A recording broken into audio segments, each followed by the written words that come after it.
He says, if members of culture B freely show they prefer culture A and not vice versa, if, for example, there is a migrant influx from Islamic countries to the West and not vice versa, then it is reasonable to believe that A is better than B. The argument is weak when we recall that the Irish in the 19th century did not immigrate en masse to the United States because they preferred that Protestant country to their beloved Catholic Ireland, but because at home they were dying of starvation as a result of potato blight. Pere's rejection of cultural relativism is dictated by the concern that tolerance for other cultures degenerates into acquiescence, and that the West is giving way under the pressure of immigration to the demands of outside cultures. Pere's problem is not the defense of the absolute but the defense of the West. Giovanni Gervais, in his book Contro il relativismo, 2005, gives us a portrait of a relativist, a strange blending of a late Romantic, postmodern thinker of Nietzschean origin with a follower of New Age thinking that seems to be constructed to support his arguments. This person's relativism appears irrational, unscientific. Gervais denounces a reactionary quality in cultural relativism. To claim that every form of society is to be respected and justified, and even idealized, encourages the segregation of populations. Moreover, those cultural anthropologies that, rather than seeking to identify a continuity of biological characteristics and behavior between populations, have instead emphasized their diversity due to culture alone, giving too much importance to cultural factors and ignoring biological ones, and have indirectly supported once again the primacy of the spirit over matter, thereby supporting the arguments of religious thought. It is therefore not clear whether relativism is contrary to the religious spirit or whether it is a disguised form of religious thought. If only the anti-relativists would agree among themselves.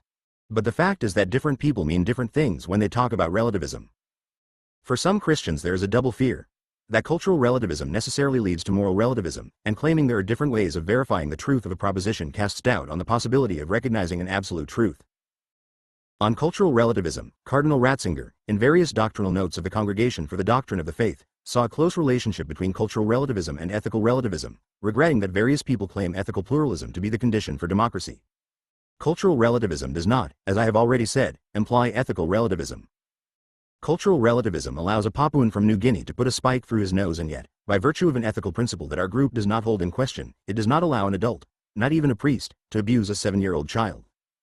As for the contrast between relativism and truth, Pope John Paul II, in his encyclical Fides et Ratio, stated that, abandoning the investigation of being, modern philosophical research has concentrated instead upon human knowing. Rather than make use of the human capacity to know the truth, modern philosophy has preferred to accentuate the ways in which this capacity is limited and conditioned. This has given rise to different forms of agnosticism and relativism that have led philosophical research to lose its way in the shifting sands of widespread skepticism. And Ratzinger, in a homily of 2005, said that, a dictatorship of relativism is being established, which recognizes nothing definite or allows as a single lone measure the personal self and its wishes. Yet we have another measure, the Son of God, the true man. Missa pro Elegendo Romano Pontifice, April 18, 2005. Here are two opposing notions of truth, one as a semantic property of what is said and the other as a property of divinity. This is due to the fact that both notions of truth appear in the Holy Scriptures, at least according to the translations through which we know them. Truth is sometimes used as a correspondence between something said and the way in which things are. Verily, verily, I say unto you, in the sense of, that's truly what I'm saying. And sometimes truth is an intrinsic property of divinity. I am the way, the truth, and the life. This led many fathers of the Church to positions that Ratzinger would now define as relativistic, since they said it was not important to worry about whether a given statement on the world corresponded to the way in which things were, provided it focused attention on the only truth worthy of such a name, the message of salvation. St. Augustine, when faced with the dispute over whether the earth was round or flat, seemed inclined to think it was round, but recalled that such knowledge did not help to save the soul, and therefore took the view that in practice one was much the same as the other. It is difficult to find among Cardinal Ratzinger's many writings a definition of truth that does not invoke the truth revealed and embodied in Christ. But if the truth of faith is truth revealed, why contrast it with the truth of philosophers and scientists, which is a concept of another sort, with other purposes and character? It would be enough to follow Thomas Aquinas, who, in De Trinitate Mundi, knowing perfectly well that to support Averroes's view about the eternity of the world was a terrible heresy, accepted through faith that the world was created, but admitted that from the cosmological point of view it could not be rationally demonstrated either that it was created or that it was eternal.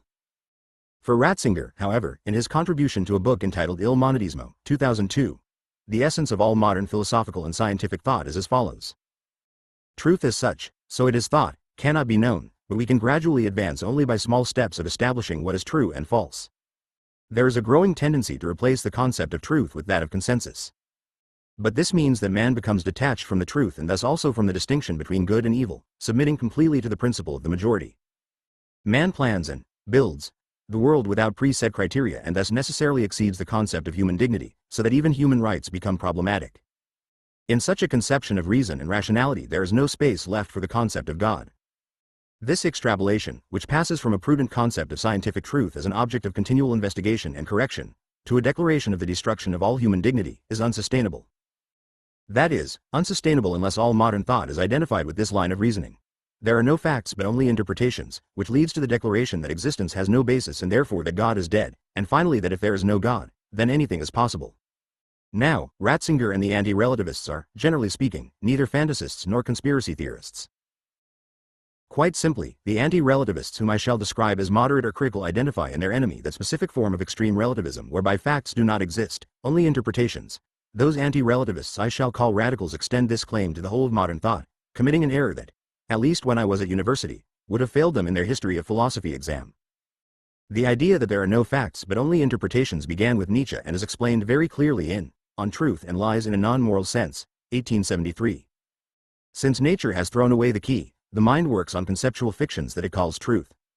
We believe we are talking about trees, colors, snow, and flowers, but they are metaphors that do not correspond to the original entities. When faced with the multiplicity of individual leaves, there is no primordial leaf, the model upon which all leaves were perhaps woven, sketched, measured, colored, curled, and painted, but by incompetent hands. A bird or insect perceives the world in a different way than we do, and it is quite meaningless to say which perception is more accurate, because to do so we would need to have the criterion of correct perception, which does not exist.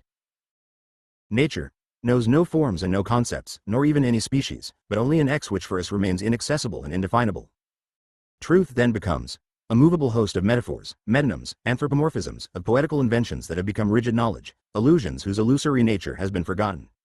Nietzsche, however, avoids considering two phenomena. One is that, by adjusting to the constraints of our dubious knowledge, we manage to some extent to reckon with nature. When someone has been bitten by a dog, the doctor knows what sort of injection to give, even if he knows nothing about the actual dog that bit the person. The other is that every so often nature compels us to expose our knowledge as illusory and to choose an alternative, which is then the problem of the revolution of cognitive paradigms. Nietzsche is aware of the existence of natural constrictions, which appear to him as terrible forces that continually press in upon us, conflicting with our scientific truths. But he refuses to conceptualize them, sensing that it was to escape from them that we built our conceptual armor as a defense. Change is possible, not in the form of reorganization, but as a permanent poetic revolution. If each of us had a different kind of sensuous perception, if we ourselves could only perceive things as, variously, a bird, a worm, or a plant does, or if one of us were to see a stimulus as red, a second person were to see the same stimulus as blue, while a third were ever to hear it as a sound, nobody would ever speak of nature as something conforming to laws. Art, together with myth, therefore, constantly confuses the cells and the classifications of concepts by setting up new translations, metaphors, metonyms. It constantly manifests the desire to shape the given world of the waking human being in ways which are just as multiform, irregular, inconsequential, incoherent, charming and ever new, as things are in the world of dreams. Translation by Ronald Spears. If these are the conditions, the first possibility would be to take refuge in dream as an escape from reality. But Nietzsche himself admits that this dominion of art over life would be deceptive, though supremely enjoyable. Alternatively, and this is the real lesson that posterity has taken from Nietzsche, art can say what it says because it is the individual himself who accepts whatever definition, since it is unfounded. This fading out of the individual coincided for Nietzsche with the death of God. This enables some Christians to draw from this proclamation of death a false Dostoevskian conclusion. If God does not exist, or no longer exists, then all is permissible. But if there is no heaven or hell, then it is the non-believer who realizes it is essential for us to save ourselves on earth through benevolence, understanding, and moral law. Eugenio Licaldano published a book in 2062 that claimed, with ample evidence, that only by leaving God to one side can we lead a truly moral life. I certainly do not intend to establish here whether Licaldano and the authors he cites are correct. I wish only to point out that there are those who claim that the absence of God does not eliminate the ethical problem, and Cardinal Martini was well aware of this when he established a teaching post in Milan for non-believers. That Cardinal Martini did not then become Pope may cast doubt on the divine inspiration of the papal conclave, but such matters go beyond my competence. Elie Wiesel reminded us, a couple of weeks ago, that those who imagined they could do what they liked were not those who thought God was dead, but those who thought they themselves were God, a common failing among dictators, great and small. In any event, the idea that there are no facts but only interpretations is certainly not shared by all of contemporary thought, the greater part of which makes these objections to Nietzsche and his followers. If there were no facts but only interpretations, then an interpretation would be an interpretation of what? If interpretations interpret each other, there would still have to have been an object or event in the first place that had spurred us to interpret. If the individual were not definable, we would still have to explain who it is who is talking about it metaphorically, and the problem of saying something true would be shifted from the object to the subject of the knowledge. God might be dead, but not Nietzsche. On what basis do we justify the presence of Nietzsche? By saying he is only a metaphor? But if he is, who says so? And not only that, but even if reality is described using metaphors, in order to be elaborated there have to exist words that have a literal meaning and denote things we understand through experience. I cannot call a table support a leg, unless I have a non-metaphorical notion of the human leg, knowing its form and function. And finally, in claiming that there is no longer a criterion for verification between one thing and another, we forget that what is outside us, which Nietzsche calls the terrible forces, every so often opposes our attempts to express that criterion even metaphorically. That, let us say, you cannot cure an inflammation by using the phlogiston theory, whereas you can with antibiotics, and therefore one medical theory is better than another. Therefore, an absolute does not perhaps exist, or if it exists it is neither imaginable nor attainable, but natural forces do exist that support or challenge our interpretations. If I interpret an open door painted in trompe l'oeil as a real door and go to walk straight through it, the fact that it is an impenetrable wall will undermine my interpretation. There must be a way in which things are or behave, and the evidence is not only that all men are mortal, but also that if I try to pass through a wall, I break my nose. Death and that wall are the only form of absolute about which we can be in no doubt. The evidence of that wall, which says no when we want to interpret it as if it were not there, will perhaps be a fairly modest criterion of truth for guardians of the absolute, but, to quote Keats, that is all ye know on earth, and all ye need to know. Lecture given during the Milanesiana Festival of Literature, Music, and Cinema, July 9, 2007. The beauty of the flame. The theme of this year's Milanesiana Festival is the four elements. To speak about all four would be beyond me, so I have chosen to limit myself to fire. Why? Because, though still essential to our lives, of all the elements it is the one most liable to be forgotten. We breathe air all the time, we use water every day, we continually tread the earth, but our experience of fire is in danger of gradually diminishing. The role once played by fire has slowly been taken over by invisible forms of energy. We have separated our idea of light from that of the flame, and our only experience of fire now is that of gas, which we hardly notice, the matchstick or cigarette lighter, at least for those who still smoke, and the flicker of candles, for those who still go to church. A lucky few still have a fireplace, and this is where I would like to begin. In the 1970s I bought a house in the country with a fine hearth. For my children, then between 10 and 12, the experience of fire, of burning logs, of flames, was something entirely new, and I realized when the fire was lit they lost all interest in television. The flame was more beautiful and varied than any television program. It told countless stories, it could flare up at any moment, it didn't follow the set patterns of the television show. Perhaps, among our contemporaries, the person who reflected most on the poetry, mythology, psychology, and psychoanalysis of fire was Gaston Bachelard, who could hardly avoid encountering fire during his research into archetypes associated with human imagination from earliest times. The heat of the fire recalls the heat of the sun, which itself is seen as a ball of fire. Fire hypnotizes and is therefore the first object and source of wonder. Fire reminds us of the first universal injunction not to touch it, thus becoming an epiphany of law. Fire is the first creature that, as it takes life and grows, devours the two pieces of wood that have generated it. And this birth of fire has a strong sexual significance since the seed of the flame is unleashed through friction. And yet, if we want to pursue a psychoanalytical interpretation, we will recall how for Freud the condition for taking control of the fire is renunciation of the pleasure of quenching it with urine, and therefore the renunciation of instinctual life. Fire is a metaphor for many impulses, from the fire of anger to being inflamed with amorous infatuation. Fire is metaphorically present in every discussion about passions, in the same way as it is always linked metaphorically to life through the color that it shares with blood. Fire as heat governs that maceration of food matter that is digestion and shares with the feeding process the fact that, to stay alive, it must be continually fueled. Fire is ever present as an instrument for every transformation, and fire is called for when something has to be changed. To prevent the fire from dying out requires a care similar to that for a newborn baby. Fire immediately highlights the fundamental contradictions in our lives. It is the element that brings life and the element that brings death, destruction, and suffering. It is the symbol of purity and purification but also of filth, since it produces ash as its excrement. Fire can be a light too strong to look at, like the sun. But properly harnessed, as in the light of a candle, it flickers and casts shadows, accompanying our night vigils, during which a solitary flame takes hold of our imagination, with its rays that spread out into darkness, and the candle symbolizes a source of life and, at the same time, a sun that dies away. Fire is born from matter, to be transformed into an ever lighter and airier substance, from the red or bluish flame at its base to the white flame at its peak, until it vanishes in smoke. In that sense the nature of fire is ascendant. It reminds us of transcendence, and yet, perhaps because we learn that it lives at the heart of the earth, from which it bursts forth only when volcanoes erupt, it is a symbol of infernal depth. It is life, but it also dies down and is continually fragile. And to conclude my consideration of Bachelard, I'd like to quote this passage from Psychoanalysis of Fire, 1964. From the notched teeth of the chimney hook there hung the black cauldron, the three-legged cooking pot projected over the hot embers. Puffing up her cheeks to blow into the steel tube, my grandmother would rekindle the sleeping flames. Everything would be cooking at the same time, the potatoes for the pigs, the choice potatoes for the family. For me there would be a fresh egg cooking in the ashes. The intensity of the fire cannot be measured by an hourglass. The egg was ready when a drop of water, perhaps of saliva, evaporated on its shell. I was surprised, then, to learn that Papine watched over his cooking pot using the same methods as my grandmother. Before the egg I had to eat bread soup. But on the days when I was on my good behavior, they would bring out the waffle iron. Rectangular in form, it would crush down the fire of thorns burning red as the spikes of gladioli. And soon the gaufre, or waffle, would be pressed against my pinafore, warmer to the fingers than to the lips. Yes, then indeed I was eating fire, eating its gold, its odor, and even its crackling while the burning gaufre was crunching under my teeth. And it is always like that, through a kind of extra pleasure, like a dessert, that the fire shows itself a friend of man.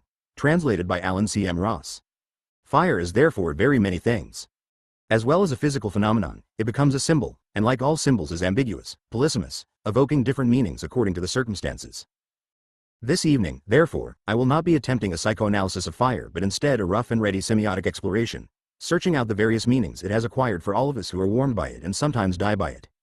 Fire as a divine element. Seeing that our first experience of fire happens indirectly, through the light of the sun, and directly, through the untamable forces of lightning and uncontrollable fires, it was obvious that fire had to be associated from the very beginning with divinity, and in all the primitive religions we find some form of fire cult, from worship of the rising sun to keeping in the inner sanctum of the temple the sacred fire that must never burn out. In the Bible, fire is always an epiphanic image of the divine. Elijah would be taken away on a chariot of fire, the just would triumph in radiant fire, so let all thine enemies perish, O Lord. But let them that love him be as the sun when he goeth forth in his might. Judges chapter 5 verse 31. And they that be wise shall shine as the brightness of the firmament. And they that turn many to righteousness as the stars forever and ever. Daniel chapter 12 verse 3. And in the time of their visitation they shall shine, and run to and fro like sparks among the stubble. Wisdom 3-7. Whereas the fathers of the church spoke of Christ as Lampus, Lucifer, Lumen, Lux, Orions, Sol Justitiae, Sol Novus, Stella. The first philosophers thought of fire as a cosmic principle.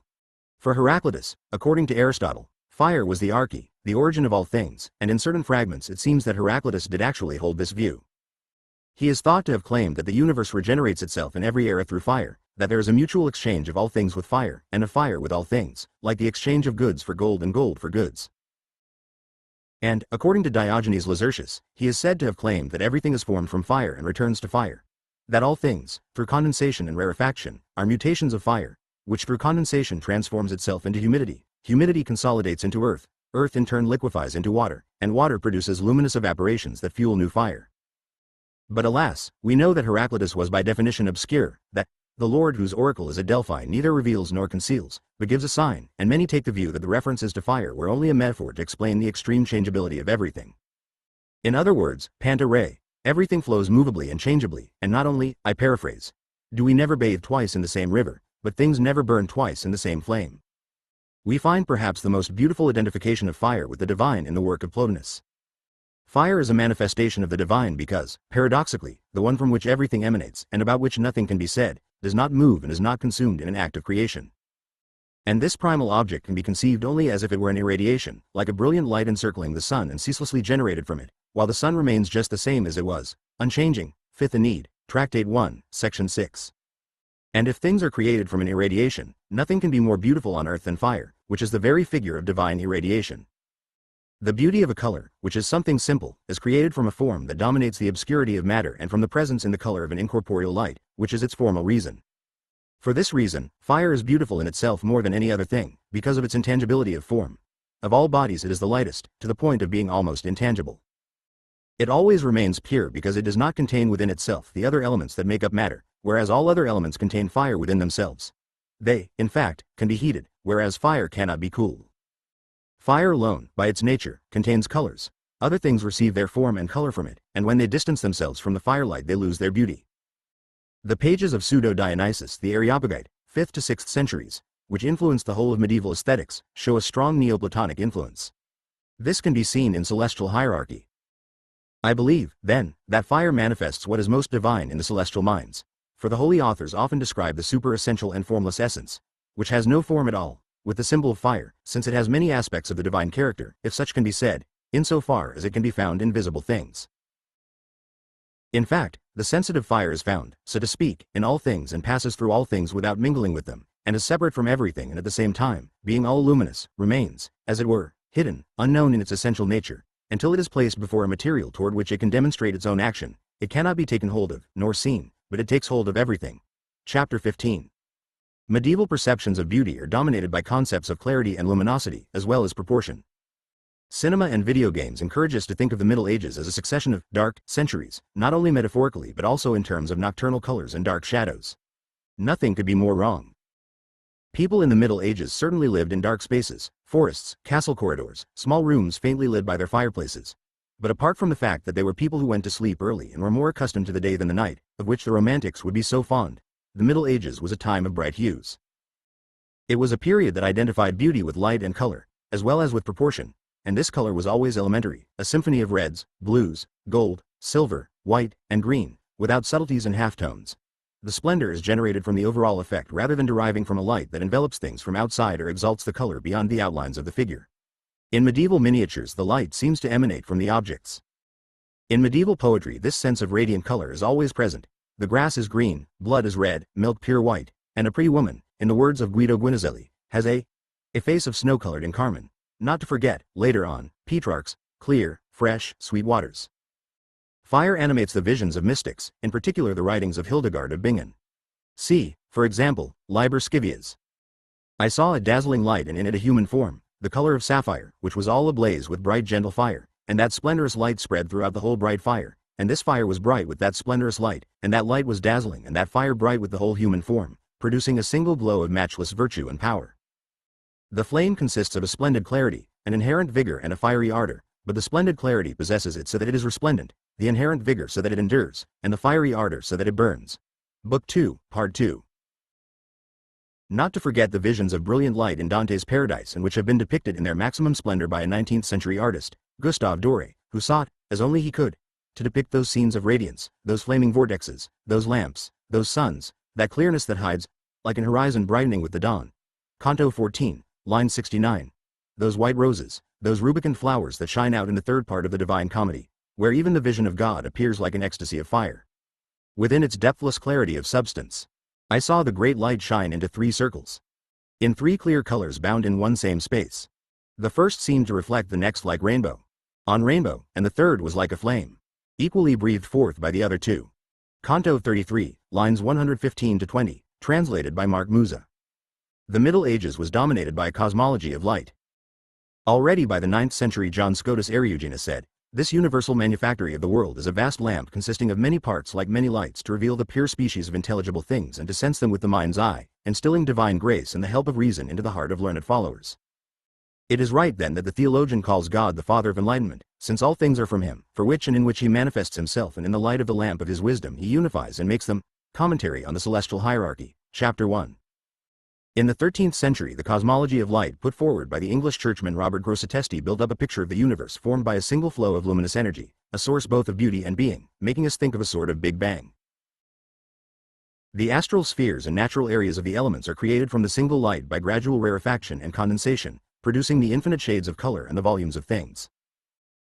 Saint Bonaventure of Bagnoregio, Commentary on the Book of Sentences, Book 2, Distinction 12, Chapters 1 and 2, was to record that light is the common nature found in all bodies, whether celestial or terrestrial. Light is the substantial form of bodies, and the more they possess it, the more they are a real and worthy part of existence. Hellfire. But while fire moves across the sky and shines down on us, it likewise erupts from the bowels of the earth, bringing death. Thus, from the very earliest times, fire has also been associated with the infernal depths. In the book of Job, 41 to 19:21, from the mouth of Leviathan go burning lamps, and sparks of fire leap out. His breath kindleth coals, and a flame goeth out of his mouth. In Revelation, when the 7th seal is broken, hail and fire come to devastate the earth, the bottomless pit opens up, and from it emerge smoke and locusts. The 4 angels, set loose from the river Euphrates where they were bound, move with countless armies of men wearing breastplates of fire.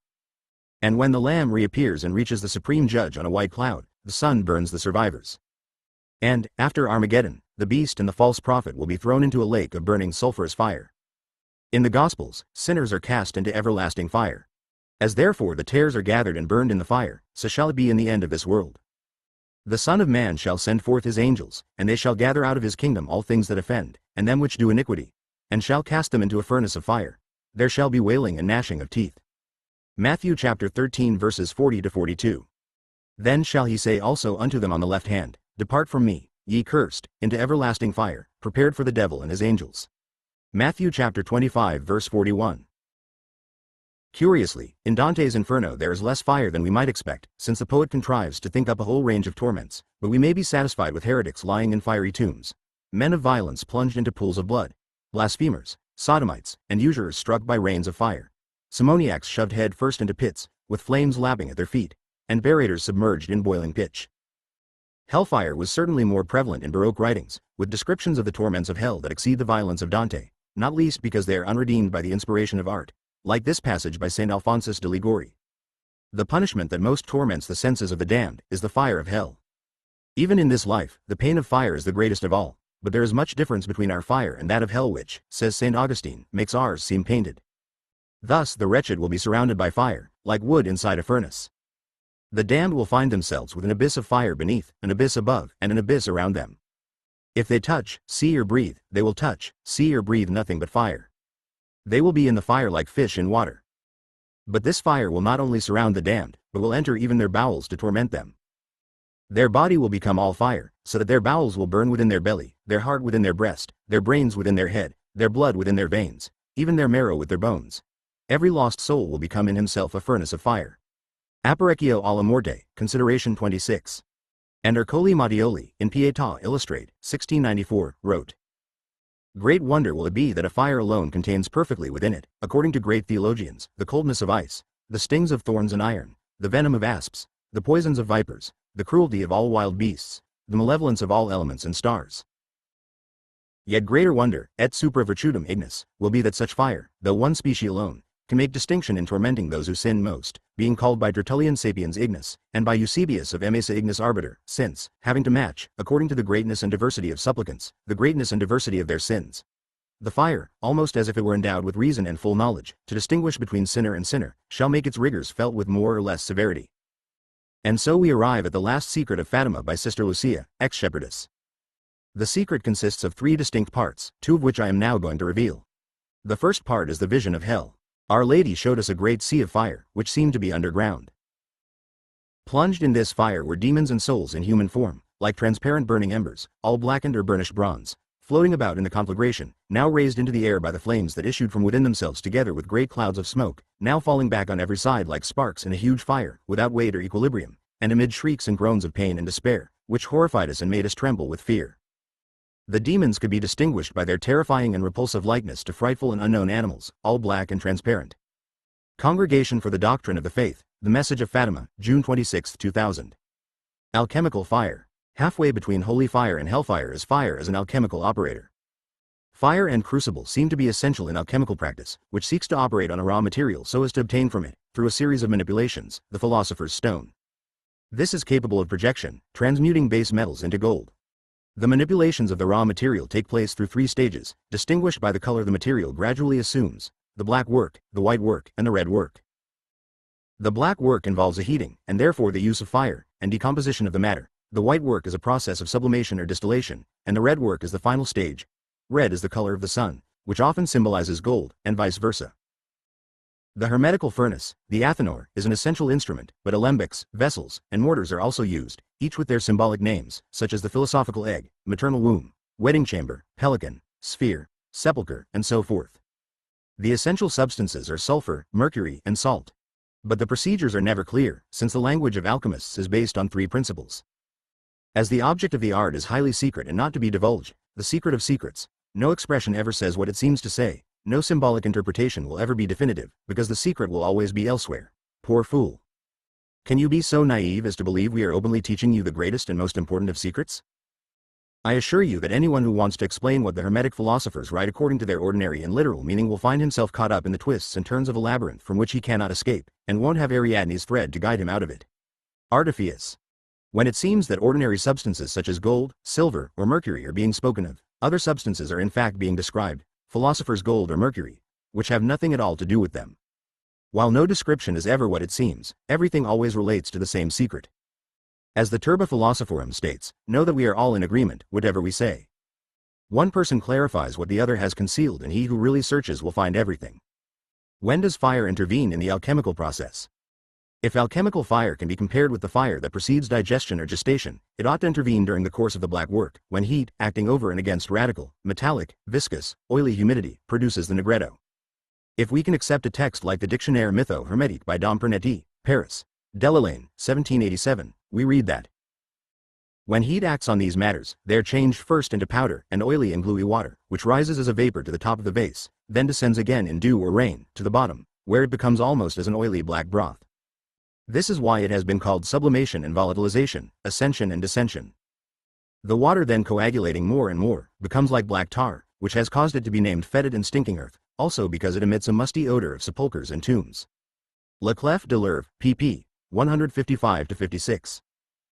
But statements can also be found in the textbooks to the effect that the terms distillation, sublimation, calcination, or digestion, or the terms firing, reverberation, dissolution, descent, and coagulation, are none other than the same operation, carried out in a single vessel, in other words, a firing of the substance. Thus, concludes Pernetti, this operation must be regarded as unique, but expressed in different terms, and it will be understood that all the following expressions signify the same thing. Distill by alembic, separate the soul from the body. Burn.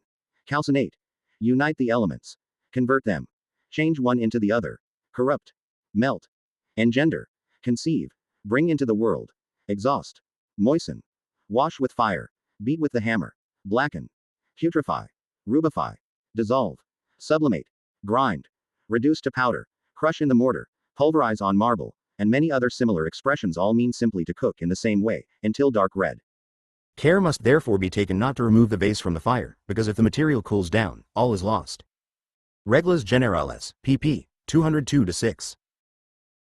But what fire is being described, seeing that different writers speak from time to time about fire of Persia, fire of Egypt, fire of the Indies, elementary fire, natural fire, artificial fire, fire of ashes, fire of sand, fire of filings, fire of fusion, fire of flames, fire against nature, Algier fire, azothic fire, celestial fire, corrosive fire, fire of matter, lion fire, fire of putrefaction, dragon fire, dung fire, and so forth. Fire heats the furnace throughout, from the beginning to the red work. But is the word fire also perhaps a metaphor for the red matter that appears in the alchemical process? And here, in fact, according to Pernetti, are some of the names given to the red stone: red gum, red oil, ruby, vitriol, ashes of tartar, red body, fruit, red stone, magnesium, red oil, starry stone, red salt, red sulfur, blood, poppy, red wine, red vitriol, cochineal, and also fire, fire of nature, Cygnus, pp. 187-89. Alchemists have therefore always worked with fire, and fire is the basis of alchemical practice. Yet fire itself constitutes one of the most impenetrable mysteries of alchemy. As I have never produced gold, I cannot provide the answer to this problem, and so pass on to another type of fire, another type of alchemy, that of the artist, where fire becomes an instrument of new birth, and artists set themselves up to imitate the gods. Fire is the origin of art. Plato recounts in Protagoras that once upon a time there were gods, but no mortal creatures, and when they were about to bring these creatures to light, they charged Prometheus and Epimetheus to provide and distribute the most appropriate faculties for each race. But Epimetheus asked Prometheus to let him do the distribution himself, and when I have completed the distribution, he added, you shall come and see. And so, having thus persuaded him, he started the work of distribution. And to some races he gave strength without speed, while the weaker races he equipped with speed. And to others he gave weapons of defense and attack, while for others, who were defenseless by nature, he devised other faculties to guarantee their safety. To those races that he made small, he gave the capacity to escape using their wings, or to hide underground, whereas to those he made large he gave the possibility of saving themselves with their size. And he distributed all other faculties in this way, so that they balanced each other, and when he had provided the various races with the means to avoid mutual destruction, he devised a way for them to defend themselves against the inclemency of the seasons sent by Zeus, covering them with thick hair and leathery skin, sufficient to defend them from coldness and capable of protecting them from hot weather, and such that, when they slept in their lairs, these would serve as natural blankets suitable for each of them. And some he shod with hoofs, others he gave tough skin and no blood. Then he provided different food for the different races. To some he gave the grass of the land, to others the fruits of trees, to others roots. And he allowed some races to devour other races of animals for food, and he provided that the former would have fewer offspring, and that the offspring of the latter would be numerous, to ensure the preservation of the race. Now Epimetheus, who was not particularly clever, had failed to notice he had used up all the faculties for the animals. But at this point the human race had still not been provided for, and he did not know what to do with it. While he was in this situation of embarrassment, Prometheus came to see the distribution, and realized that whereas all the other creatures were properly provided for, man was naked, barefoot, homeless, and defenseless. So Prometheus, in this embarrassing situation, not knowing what salvation to devise for man, stole technical wisdom and fire from Hephaestus and Athena, since without fire it was impossible to acquire and use that wisdom, and he gave it to man. Sections 320c-321d. With the conquest of fire, the arts are born, at least in the Greek sense of technical skills, and thus the dominion of man over nature. What a shame that Plato had not read Levi-Strauss, and had not also told us that the discovery of fire marked the beginning of cooked food. But cooking is, after all, an art and was therefore included under the Platonic notion of techne. Benvenuto Cellini gives an excellent description of how much fire has to do with the arts in his life, recounting how he fused his Perseus, covering him in a clay mold and then, with a slow fire, removed the wax from it, which came out through the many vents that I had made, for the more there are, the better do the molds fill. And when I had finished removing the wax I made a funnel around my Perseus, that is to say around the said mold, of bricks, interlacing one above the other, and I left many spaces through which the fire could the better emerge. Then I began to arrange the wood carefully, and I kept up the fire for 2 days and 2 nights continuously, to such purpose that when all the wax had been extracted, and the said mold was afterwards well baked, I immediately began to dig the ditch wherein to bury my mold, with all those skillful methods that this fine art directs us. And holding it very carefully upright, in such a fashion that it hung exactly in the middle of the ditch, I caused it to descend very gently as far as the bottom of the furnace. When I saw it was thoroughly firm, as well as that method of filling it in, together with the placing of those conduit pipes properly in their places, I turned to my furnace, which I had made them fill with many lumps of copper and other pieces of bronze. And having piled the one upon the top of the other after the fashion that our profession indicates to us, that is to say raised up, so as to make a way for the flames of the fire, whereby the said metal derives its heat quicker, and by it melts and becomes reduced to liquid, I then happily told them to set light to the said furnace. And laying on those pieces of pine wood, which from the greasiness of that resin that the pine exudes, and from the fact that my little furnace was so well built, it acted so well that the workshop took fire, and we were afraid lest the roof should fall upon us. From the other side toward the kitchen garden the heaven projected upon me so much water and wind that it cooled my furnace. Combating this for several hours under these perverse conditions, employing so much more effort than my strong vigor of constitution could possibly sustain, there sprang upon me a sudden fever, the greatest that can possibly be imagined in the world, by reason of which I was forced to take to my bed. Book 2, Section 75. And so, after so much planning, accompanied by accidental fire, artificial fire, and bodily fever, his statue took form. But if fire is a divine element, then man, at the same time, in learning how to make fire, appropriates a power that until then had been reserved for the gods, and so even the fire he lights in the temple is the effect of an act of pride. The Greek civilization immediately gives this connotation of pride to the conquest of fire, and it is curious how all the celebrations of Prometheus, not only in Greek tragedy but also later in art, emphasize not so much the gift of fire as the punishment that follows it. Fire as an epiphanic experience. When the artist accepts and recognizes with pride and with hubris that he resembles the gods, and sees art as a substitute for divine creation, then decadent sensibility opens the way for likening aesthetic experience to fire, and fire to epiphany. The concept of epiphany, if not the term, first appears with Walter Pater in the conclusion to his essay on the Renaissance. It is no surprise that the famous conclusion opens with a quote from Heraclitus. Reality is a sum of forces and elements that arise and gradually fall away, and only superficial experience makes us see them as solid and fixed in an importunate presence. But when reflection begins to act upon those objects they are dissipated under its influence, their cohesive force seems suspended like a trick of magic.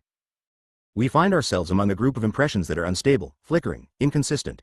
Habit is broken, ordinary life fades away, and from this, beyond this, there remain single moments that can be grasped for an instant and immediately fade away. Every moment some form grows perfect in hand or face, some tone of the hills or the sea is choicer than the rest. Some mood of passion or insight or intellectual excitement is irresistibly real and attractive to us, for that moment only.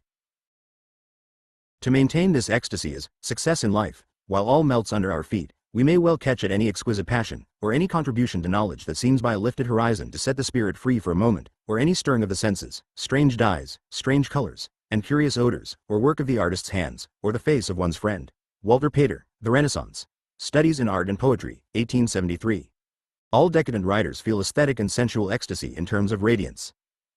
But perhaps it was D'Annunzio who first linked aesthetic ecstasy to the idea of fire. We will not be so banal as to associate him only with the rather hackneyed idea that, as Mila di Codro shrills in The Daughter of Iorio, the flame is beautiful.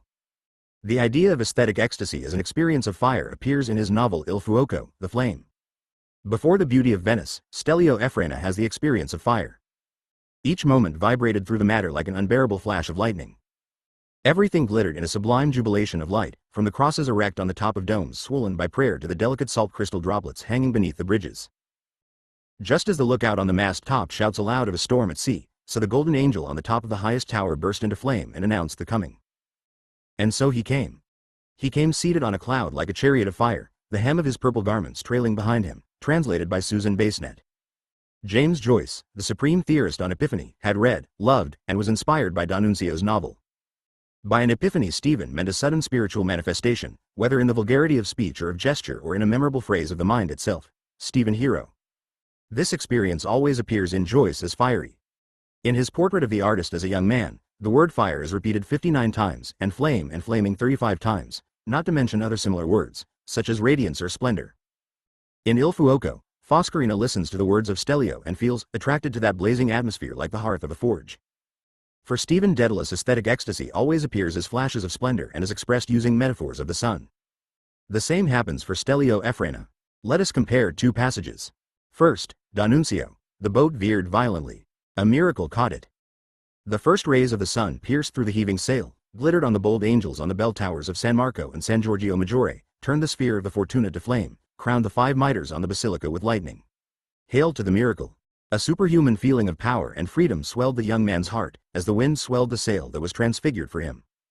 He stood in the crimson splendor of the sail and in the splendor of his own blood. And then Joyce.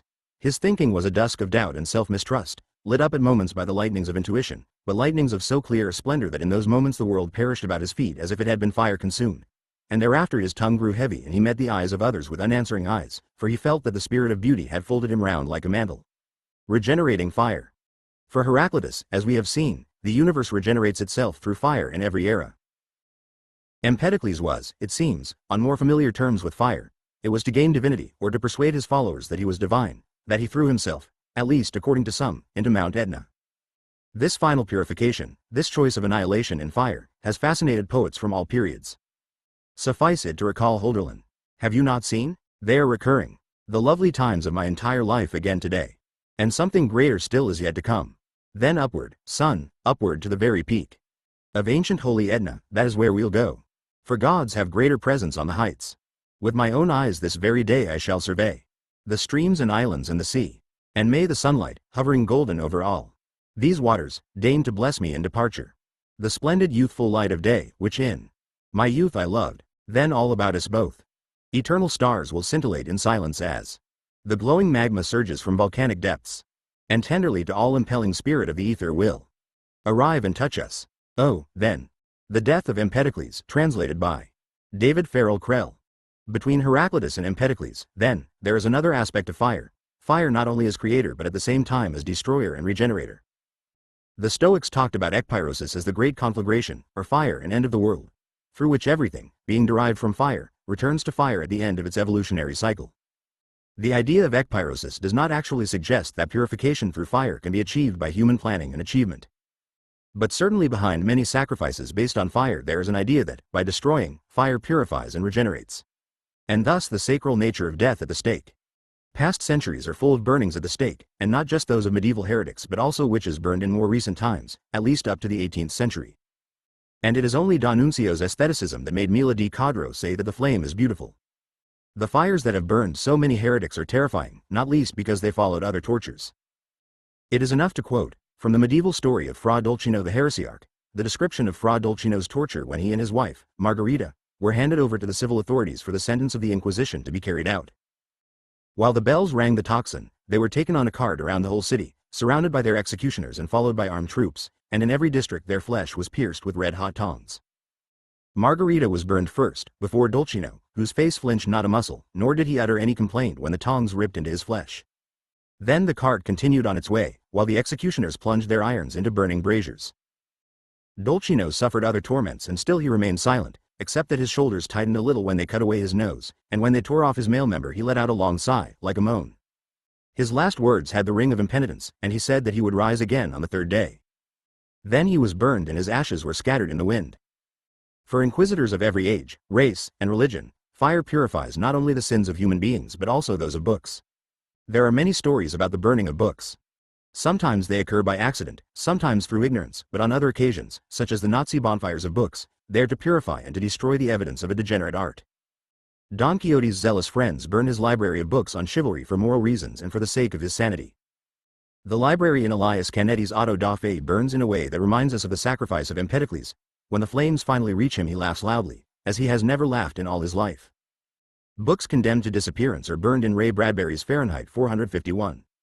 My library in the Abbey of the Name of the Rose is set alight by fate, but the cause is an originating act of censorship.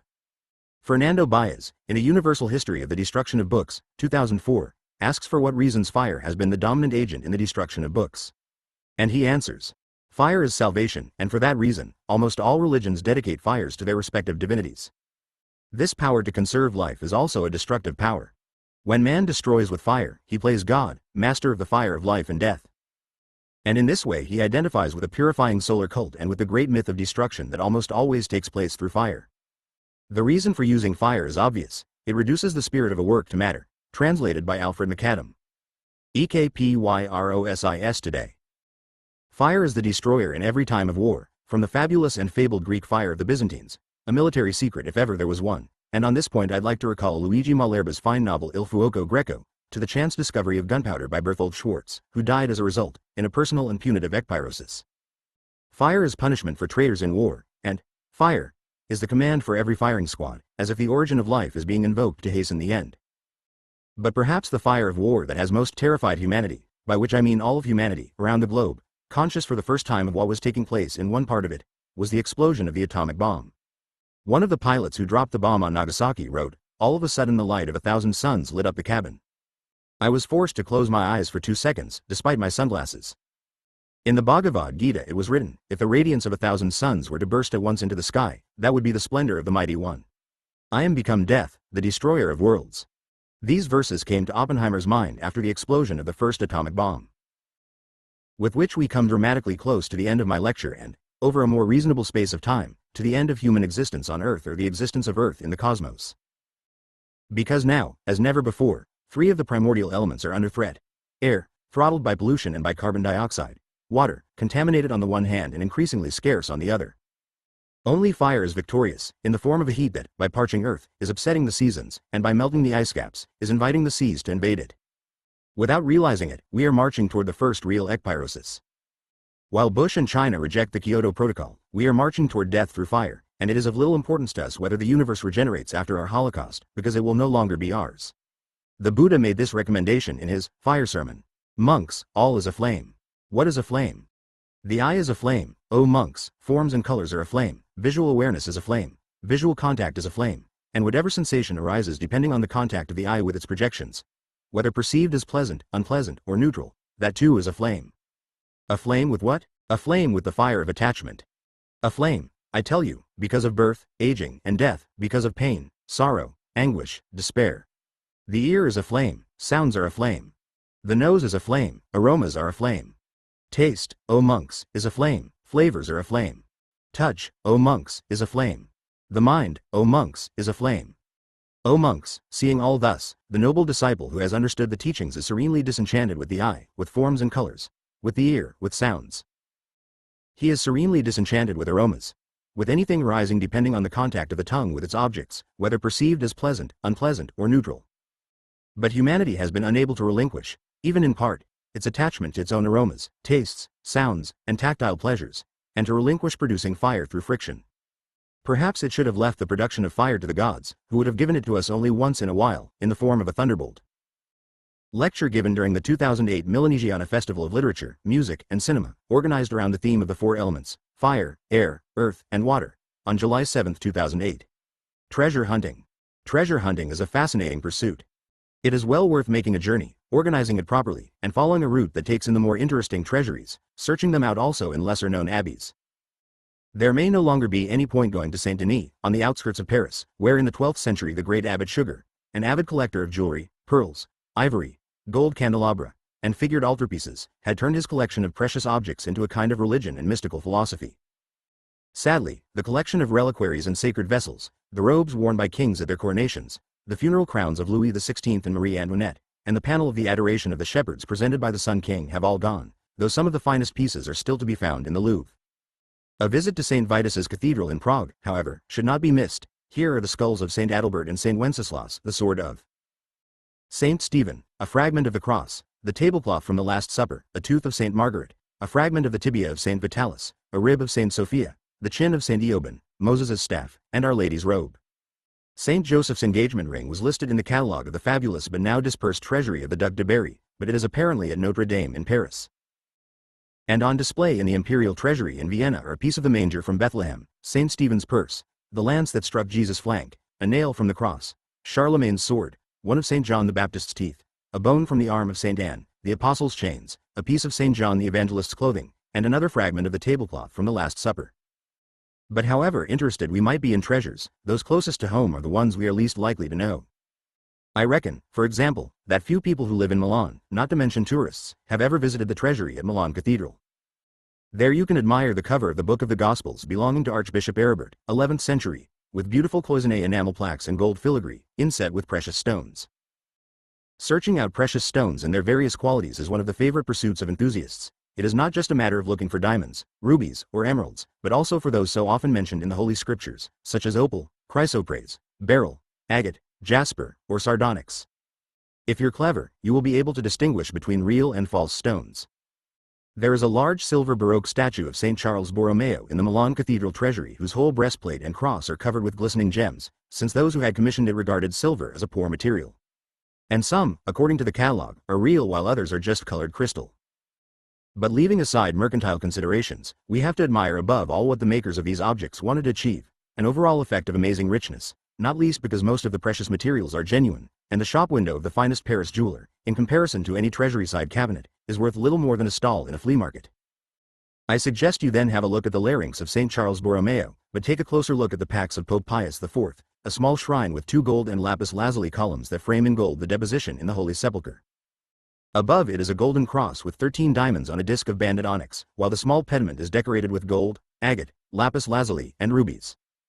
Going back further in time, to the period of St. Ambrose, there is an embossed silver chest for relics of the apostles, with magnificent bas-reliefs.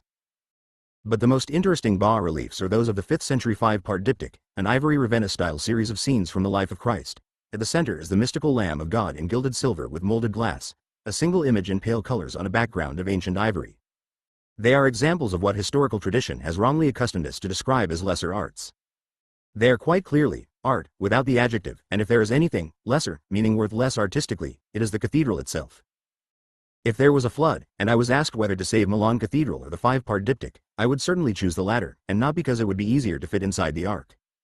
Nonetheless, even considering the crypt, known as the Scarollo, for St. Charles Borromeo, with the body of the saint in a container of silver and crystal that seems to me more miraculous than its contents, the cathedral treasury does not display all that it might. Reading through the inventory of the vestments and sacred furnishings of Milan Cathedral, we realize that the treasury itself is only a tiny part of a collection spread around the various sacristies, which includes splendid vestments, vessels, ivories, sumptuous gold objects, and reliquaries, including several thorns from Christ's crown, a piece of the cross, and various fragments of St. Agnes, St. Agatha, St. Catherine, St. Praxedes, and St. Simplician, Keys, and Gerontius. On visiting a treasury, we should not approach the reliquaries with a scientific mind, otherwise there's a risk of losing faith. In the 12th century, for example, according to legend, the skull of St. John the Baptist at the age of 12 was kept in a German cathedral. Once, in a monastery on Mount Athos, talking to a monk librarian, I discovered he had been a student of Roland Barthes in Paris and had taken part in the demonstrations of 1968, and therefore, knowing him to be a man of culture, I asked whether he believed in the authenticity of the holy relics he kissed devotedly, each morning at dawn, during a magnificent and interminable religious ceremony. He smiled kindly, with a certain malicious complicity, and said that the problem was not one of authenticity but of faith, and that when he kissed the relics he sensed their mystic aroma. In short, it is not the relic that makes faith, but faith that makes the relic. But not even a non-believer can remain immune to the fascination of 2 phenomena. First of all, the objects themselves, these anonymous yellowing pieces of cartilage, mystically repugnant, pathetic, and mysterious, these scraps of clothing from who knows what period, faded, discolored, frayed, sometimes enclosed in a vial like a mysterious manuscript in a bottle, materials that have often disintegrated, that have become one with the cloth and the metal or bone on which they lie. And secondly, the containers, often incredibly ornate, sometimes made by a devout brickler from pieces of other reliquaries, in the form of a tower or a small cathedral with pinnacles and domes, and then those Baroque reliquaries, The finest are in Vienna. A forest of tiny sculptures, looking like clocks, carillons, or magic boxes. Some of them will remind contemporary art enthusiasts of Joseph Cornell's surrealist boxes and Armand's vitrines filled with ordered objects. Secular reliquaries that show, however, the same taste for worn, dusty materials, for manic accumulation, and they require a detailed, analytical study that cannot be done in a simple glance. Treasure hunting also means knowing not only about the tastes of early medieval patrons but also about Renaissance and Baroque collectors, up to the Wunderkammern of the German princes. No clear distinction was made between a devotional object, a curiosity, and a work of art. An ivory high relief was precious for its workmanship, today we would say for its artistry, as well as for the value of its material. And a curiosity was recognized, at the same time, as precious, amusing, and marvelous, so that in the Duc de Berry's collection, alongside chalices and vessels of great artistic worth, there were also a stuffed elephant, a basilisk, an egg that a priest had found inside another egg, some manna from the desert, a coconut, and the horn of a unicorn. All lost? No, the horn of a unicorn is to be found in the imperial treasury in Vienna, providing proof that unicorns existed, even though the catalogue states with positivistic ruthlessness that it is the horn of a narwhal. But at this point, the visitor, having entered into the spirit of the keen devotee of treasuries, will study with the same interest a horn, a 4th century agate cup said to be the cup of the Grail, the imperial crown, orb, and scepter, splendors of medieval jewelry, and also, since the treasury of Vienna has no bounds of time, the imperial 4-poster bed in which slept the unfortunate son of Napoleon, the King of Rome, known as the Eaglet, who at this point becomes as legendary as the unicorn and the Grail. We have to forget what we have read in the art history books, to lose our sense of the difference between curio and masterpiece, to enjoy above all the mass of wonders, the procession of marvels, the epiphany of the incredible. And to dream about the head of St. John the Baptist at the age of 12, imagining its reddish veins on an ashen background, the arabesque of crumbling, corroded joints, and the reliquary that has to contain it, of blue enamel like the altar of Verdun and the cushion under it of yellowed satin, covered with withered roses in a glass cabinet, airless for 2,000 years, immobilized in a vacuum, before the Baptist could grow up and the executioner was able to chop off his other head. That other, more mature head has a lesser mystical and commercial value since, though it is supposed to be conserved in the church of San Silvestro in Capet in Rome, an older tradition claims it to be in the cathedral at Amiens and, in any event, the head in Rome has no jaw, which is said to be in the church of San Lorenzo in Viterbo. All we have to do is take a map and plot a few possible routes. For example, the true cross, discovered in Jerusalem by Saint Helena, mother of Constantine, was seized by the Persians in the 7th century and then retrieved by the Byzantine Emperor Heraclius. It was carried by the Crusaders in 1187 onto the battlefield at Hattin to ensure their victory over Saladin. But the battle, as we know, ended in their defeat and all trace of the cross was lost forever. Numerous fragments, however, had been taken over previous centuries and are still conserved in many churches. The 3 nails, 2 for the hands and 1 for the feet, nailed together, were found still attached to the cross and were said to have been brought by Helena to her son Constantine. According to legend, one of them was mounted on his battle helmet and another was made into a bit for his horse. The 3rd nail, according to tradition, is to be found in the church of the Santa Croce in Jerusalem, in Rome. The sacred bit, on the other hand, is in Milan Cathedral, where it is shown to the faithful twice a year. There is no trace of the nail on the helmet. One tradition suggests it is to be found today in the Iron Crown, conserved in Monza Cathedral. The crown of thorns, long kept in Constantinople, was then passed on to King Louis IX of France, who put it in the Sainte-Chapelle, specially built by him in Paris for this purpose. It originally had 10 thorns, but over the course of the centuries they were given to churches, sanctuaries, and important people, and all that remains today is the branches woven into the shape of a helmet. The pillar of the flagellation is in Santa Prassede in Rome. The sacred lance belonged to Charlemagne and his descendants, and is now in Vienna. Christ's foreskin was kept and displayed each New Year's Day at Calcutta, a small town near Viterbo, until the 1970s, when the priest announced it had been stolen. But Rome, Santiago de Compostela, Chartres, Besançon, Metz, Hildesheim, Cherbourg, Conques, Langres, Antwerp, Fécamp, and Puy-en-Velay in the Auvergne have all made claims to possess a similar relic. The blood that poured from Christ's side was, according to tradition, collected by Longinus, the soldier who had pierced him with the lance. He is said to have taken it to Mantua. The ampule supposed to contain the blood is kept in the city's cathedral. Other blood attributed to Jesus is kept in a cylindrical reliquary that can be seen in the Basilica of the Holy Blood, Heilig Bloed Basiliek, at Bruges in Belgium. The sacred crib is at Santa Maria Maggiore, Rome, the sacred shroud in Turin, the linen napkin used by Christ to wash the feet of the apostles at the Church of St. John Lateran in Rome, but also at ACQs in Germany. Indeed, the latter napkin is said to bear the footprint of Judas. The swaddling clothes of the infant Jesus are at Aachen. The house of Mary, where the Annunciation took place, was transported through the air by angels from Nazareth to Loreto. Many churches hold what is claimed to be the hair of Mary. One hair, for example, is at Messina, or her milk. The sacred girdle of Our Lady is at Prato. Saint Joseph's wedding ring is at Perugia Cathedral. The engagement rings of Joseph and Mary are at Notre Dame in Paris. Saint Joseph's belt, brought to France by Joinville in 1254, is in the Church of the Feuillants in Paris, and his staff at the Camaldolese Church in Florence. There are also fragments of this staff in the churches of Santa Cecilia in Rome, Sant'Anastasia in Rome, and San Domenico and San Giuseppe del Mercato in Bologna.